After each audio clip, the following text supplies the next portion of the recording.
Et si la France de Vichy avait été la France de Clermont?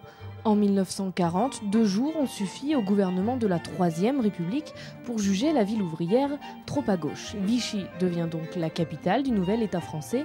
Voici l'une des anecdotes que nous révèle cette exposition, aussi surprenante que son fil conducteur.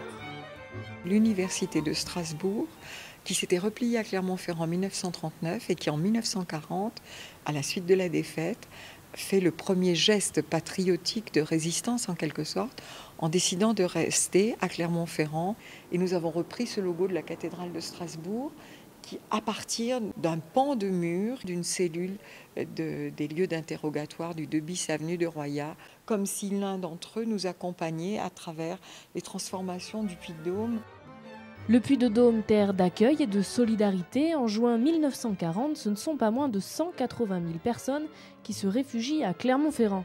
Cette même année naissent les premiers mouvements coordonnés de résistance et d'action personnelle de la population. C'est la carte d'identité d'une jeune femme qui s'appelle aujourd'hui Madame Amaudru et qui portait en rouge la stigmatisation de son appartenance à la communauté juive.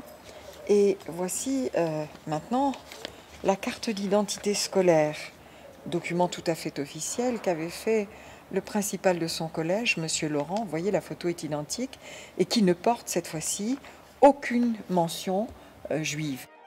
Faux laissez-passer, masque à gaz ou encore papier de soldats allemands, cette exposition regorge de documents originaux inédits, d'objets d'époque mais également de témoignages saisissants sur un moment clé de l'histoire de France.